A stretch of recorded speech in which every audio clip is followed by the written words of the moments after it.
भूर्भुवः स्वः तत्सवितुर्वरेण्यं भर्गो देवस्य धीमहि धियो यो नः प्रचोदयात्।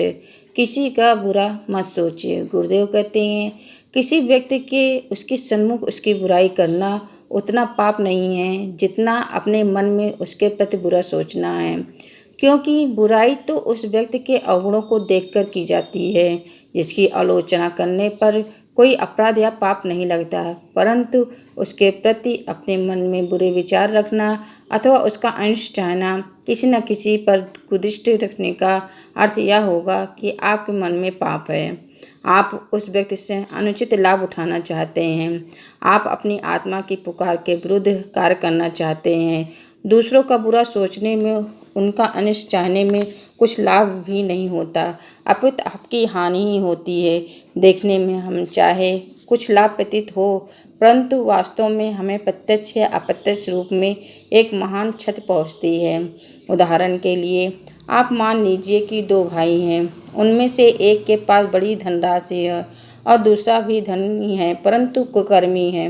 वह अपने भाई की धनराशि को देखकर मन ही मन जलता और कुढ़ता रहता है, उसका अनिष्ट सोचता रहता है। इसके लिए वह उसके घर चोरी करता है और उसकी हत्या करके उसका धन अपनाकर अपना अधिकार जमा लेता है तथा अपार धन की राशि की प्राप्ति पर मन ही मन बहुत प्रसन्न होता है, परंतु वास्तव में देखा गया कि वह अपने घोर संकट में डाल देता है। सदैव उसको डर लगा रहता है और उसकी आत्मा धिक्कारती रहती है। उसे पकड़े जाने का डर हमेशा सताता रहता है। प्रत्येक व्यक्ति को संदेह से दृष्टि से देखता रहता है। अपने भाई को जो उसका एक हाथ था खो बैठता है। अब आप ही सोच सकते हैं कि उसे लाभ हुआ या हानि। इसी प्रकार अनेकों ऐसे उदाहरण दिए जा सकते हैं जो इसमें हानि होने का राम कहानी सुनाते रहते हैं। किसी व्यक्ति के प्रति बुरी भावना रखने से अपनी ही हानि अधिक होती है। उस व्यक्ति को तो पता तक नहीं होता कि कोई उसके बारे में उसे बुरे विचार रखता है। दूसरों के प्रति ईर्ष्या भाव हो तो स्वयं ईर्ष्या करने वाला का ही रक्त जलता है और मानसिक विचारणा से दूषित होता है। मन अशांत रहने पर भी दिनचर्या का बुरा प्रभाव भी पड़ता है। दूसरों का अनिष्ट चाहने वाले पहले अपनी ही हानि करते हैं। कहावत भी है, जो दूसरों के लिए गड्ढा खोदता है पहले स्वयं ही उसमें गिर जाता है। हमारी धार्मिक पुस्तकों में भी अनेक ऐसी कथाएं हैं जो हमें शिक्षा देती हैं कि दूसरों का बुरा मत सोचो। महाअभिमानी रावण सीता का अनिष्ट करने से पहले स्वयं ही नष्ट हो गया। पांडवों से द्वेष करने वाला दुर्योधन भी 5 गांव क्या अपना सर्वस्व स्वयं को ही खो बैठता है।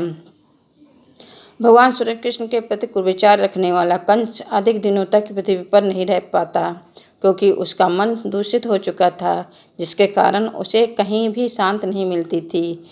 अंत में उसको मृत्यु के कारण बनी। जब हम जानते हैं कि दूसरों से द्वेष करने पर, उनका बुरा सोचने पर, उनका ही अनिष्ट चाहने पर हमको ही हानि क्षति पहुँचेगी, तो हमारी आत्मा दूषित हो जाएगी। हम ईश्वर की दृष्टि में अपराधी बन जाएंगे। हमें कहीं भी शांति मिलेगी नहीं। फिर हम दूसरों के प्रति कुविचार क्यों रखें, किसी से द्वेष क्यों करें?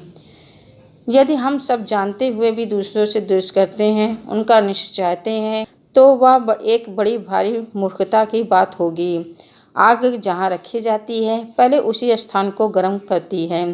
तेजाब यदि साधारण धातु के बर्तन में रखा जाए तो पहले उसी को नष्ट कर देती है। इसी प्रकार द्वेष और दुर्भाव, पाप और कुविचार जिसके मन में रहते हैं पहले उसी को नष्ट करते हैं। जब तक वो जमे रहते हैं तब तक वह निरंतर वहाँ हानि करते रहते हैं। इसीलिए जिससे जहाँ मतभेद हो, विरोध हो, उसे प्रकट भी करें और उसे कहें भी, और उसके निवारण के लिए उचित उपाय के लिए तत्परता पूर्वक लगे भी रहें, परंतु मन में उसकी गांठ बांधने और ईर्ष्या द्वेष रखने की कुछ भी आवश्यकता नहीं है। हमें चाहिए कि दूसरे के दुख को अपना दुख समझें, उनके अनिष्ट को अपना अनिष्ट माने, तभी यहाँ पर शांति का साम्राज्य हो सकेगा।